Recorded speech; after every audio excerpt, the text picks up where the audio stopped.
Anyway আপনাদের জন্য আরও একটি ভিডিও সিরিজ নিয়ে হাজির হলাম। তো এই ভিডিও সিরিজটির নাম দিয়েছি আমি নিউরো ডেভেলপমেন্ট অ্যাওয়ারনেস সিরিজ। তো এই সিরিজের ভিডিওগুলি আপনাদেরকে নানাভাবে হেল্প করবে এবং আপনারা যদি এই ভিডিও সিরিজের প্রত্যেকটা ভিডিও মনোযোগ সহকারে কমপ্লিট করতে পারেন তাহলে আপনাদের কাজটা আরও অনেক ইজি হয়ে যাবে এবং আপনারা বুঝতে পারবেন যে কেন আপনারা কি করবেন, কেন আপনারা কি করবেন না। তো সেই জন্যই আর কি এই ভিডিও সিরিজটা করা। তো এই ভিডিও সিরিজের যে 20টা ভিডিও, এই ভিডিওগুলি কিন্তু আমাদের এর আগে কখনো প্ল্যানে ছিল না বা আপনাদেরকে কখনো বলাও হয়নি। বাট আমরা চিন্তা করলাম যে আপনারা যদিও আমাদের গাইডলাইন মোতাবেক কাজ করছেন, কিন্তু আমরা দেখছি যে অনেকেই না বুঝেই অনেক কিছু করছেন। আমাদের গাইডলাইন আমরা বলছি তাই আপনারা সেটা ফলো করছেন, কিন্তু কেন করছেন, কেন আপনাদেরকে সেটা বলা হয়েছে, এই বিষয়গুলো যদি আপনাদের কাছে ক্লিয়ার থাকে তাহলে কিন্তু রেজাল্টটা আরো ভালো আসবে। তো আর কথা না বাড়াই, আমরা তাহলে শুরু করি আমাদের ভিডিও। তো আমাদের এই ভিডিওটিতে আমরা প্রথমে দেখব যে আমাদের যে পরবর্তীতে যে ভিডিওগুলি আসছে সেই ভিডিওগুলির টপিক কি, সেই টপিকগুলি সম্পর্কে জানবো এবং পরবর্তীতে ক্রমান্বয়ে সেই টপিকগুলি নিয়ে ভিডিওগুলি করা হবে এবং সেই ভিডিওগুলি আমরা দেখব। তাহলে আসুন আমরা এক নজরে দেখে নেই এই ভিডিও সিরিজের ভিডিওগুলিতে কি কি ভিডিও থাকছে। তো যেমনটি বলছিলাম, আমাদের এই নিউরো ডেভেলপমেন্ট অ্যাওয়ারনেস সিরিজে টোটাল 20টি ভিডিও থাকবে। তো টোটাল 20টি ভিডিওর মধ্যে যে ভিডিওটি আমরা প্রথমে ইন্ট্রোডাক্টরি যে ভিডিওটি করছি, এই ভিডিওটি ছাড়াও এরপরে আমাদের যে ভিডিও আসবে সেই ভিডিওটা হলো why brain development comes before skill training. তো এই ভিডিওতে বুঝিয়ে বলা হয়েছে কেন আগে শিশুর ব্রেন প্রস্তুত করা জরুরি। ব্রেন রেডি না হলে স্কিল শেখানো কাজ করে না, এই মৌলিক সত্যটা এখানে পরিষ্কার করা হয়েছে। তো আমাদের পরের ভিডিওটি হলো understanding neuroplasticity in special need children. এই ভিডিওতে জানবেন শিশুর ব্রেন কিভাবে প্রতিদিন নতুন করে শিখতে ও বদলাতে পারে, কেন সঠিক পরিবেশ পেলে উন্নতি সব বয়সেই সম্ভব, তা সহজভাবে বোঝানো হয়েছে এই ভিডিওটিতে। তারপরের ভিডিওটি হলো আমাদের autism is a neuro developmental journey not a fixed condition.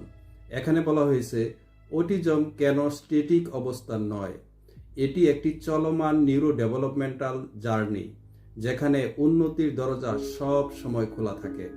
তারপরের ভিডিওটি হলো why early emotional safety shape brain maturation. এই ভিডিওতে বোঝানো হয়েছে শিশুর মস্তিষ্ক গঠনে নিরাপত্তা ও আবেগগত শান্তি কতটা গুরুত্বপূর্ণ। ভয় ও চাপ থাকলে কেন ব্রেন গ্রোথ থেমে যায় তা এখানে পরিষ্কার করা হয়েছে। পরের ভিডিওটি হচ্ছে আমাদের the parent child nervous system connection explain. এখানে দেখানো হয়েছে প্যারেন্টের মানসিক অবস্থা কিভাবে সরাসরি শিশুর নার্ভাস সিস্টেমে প্রভাব ফেলে, কেন শান্ত প্যারেন্ট মানেই শান্ত শিশু। তো এই সিরিজে এরপরে কয়েকটি ভিডিও তৈরি করা হয়েছে ব্রেন বডি এনভায়রনমেন্ট নিয়ে। তো সেখানে প্রথমেই যে ভিডিওটি আমরা দেখব সেটির টপিক হলো brain friendly home environment the hidden development tool. এই ভিডিওতে জানবেন ঘরের পরিবেশেই কিভাবে শিশুর সবচেয়ে বড় ডেভেলপমেন্ট সাপোর্ট হতে পারে কোনো এক্সট্রা কস্ট ছাড়াই। এক্ষেত্রে আমাদের পরের ভিডিওটি হলো why sand mud and soil play activities sensory integration.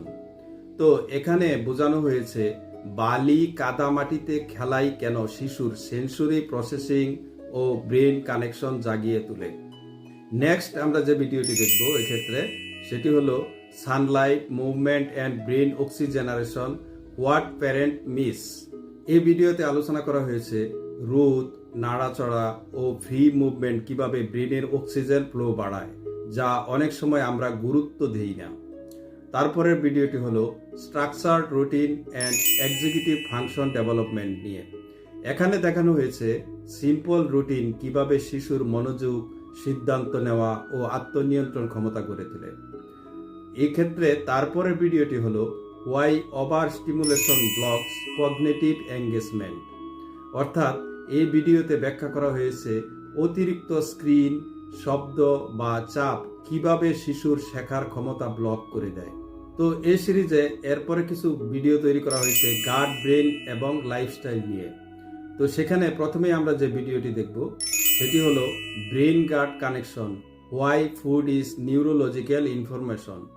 এখানে জানবেন খাবার শুধু পেট ভরানোর বিষয় নয়, এটি শিশুর ব্রেনকে সরাসরি তথ্য পাঠায়। তারপরের যে ভিডিওটি সেটি হলো how organic and homemade food support neural regulation. অর্থাৎ এই ভিডিওতে বোঝানো হয়েছে কেন অর্গানিক ও ঘরে তৈরি খাবার শিশুর নার্ভাস সিস্টেমকে স্থিতিশীল রাখতে সাহায্য করে।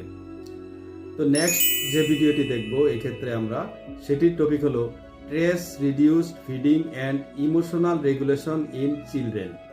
এখানে বলা হয়েছে খাবারের সময় চাপ, ভয় বা তাড়া থাকলে কেন উন্নতি থেমে যায় এবং শান্ত খাবারের পরিবেশ কেন জরুরি। তো এরপরের ভিডিওটি হলো sleep gut brain triangle in neuro development. অর্থাৎ এই ভিডিওতে বোঝানো হয়েছে ঘুম, পেট ও ব্রেন এই তিনটির ভারসাম্য না থাকলে কেন নিউরো ডেভেলপমেন্ট বাধাগ্রস্ত হয়। তো এই সিরিজের পরে কিছু ভিডিও তৈরি করা হয়েছে গেট পিএসএম ফিলোসফি এবং ডিফারেন্সিয়েশন নিয়ে। তো এই ক্ষেত্রে প্রথমেই আমরা যে ভিডিওটি দেখব সেটি হলো why get PSM is not a therapy based model. অর্থাৎ এই ভিডিওতে পরিষ্কারভাবে ব্যাখ্যা করা হয়েছে কেন গেট পিএসএম প্রচলিত থেরাপি নির্ভর পথে হাঁটে না। তো তারপরের ভিডিওটি হলো গেট পিএসএম 6 পিলার এ নিউরো ডেভেলপমেন্ট অ্যালাইন ফ্রেমওয়ার্ক। অর্থাৎ এখানে গেট পিএসএম এর 6টি মূল ভিত্তি সহজভাবে তুলে ধরা হয়েছে যা পুরো প্রোগ্রামকে একসাথে কাজ করায়। নেক্সট যে ভিডিওটি আমরা দেখব সেটি হলো why get PSM focus on parent before the child. অর্থাৎ এই ভিডিওতে জানবেন কেন গেট পিএসএম আগে প্যারেন্টকে প্রস্তুত করে, কারণ শিশুর সবচেয়ে বড় পরিবেশ হলো প্যারেন্ট। নেক্সট যে ভিডিওটি আমরা দেখব সেটি হলো how get PSM create sustainable neuro development outcomes. অর্থাৎ এখানে বোঝানো হয়েছে কেন গেট পিএসএম এর উন্নতি সাময়িক নয় বরং দীর্ঘমেয়াদে টেকসই হয়। এবং ফাইনালি এই সিরিজের আমরা সর্বশেষ যে ভিডিওটি দেখব সেটির টপিক হচ্ছে why get PSM works when others don't. অর্থাৎ এই শেষ ভিডিওতে তুলে ধরা হয়েছে কেন প্রচলিত পদ্ধতিতে যেখানে প্যারেন্টরা হতাশ হন সেখানে গেট পিএসএম বাস্তব পরিবর্তন তৈরি করতে পারে।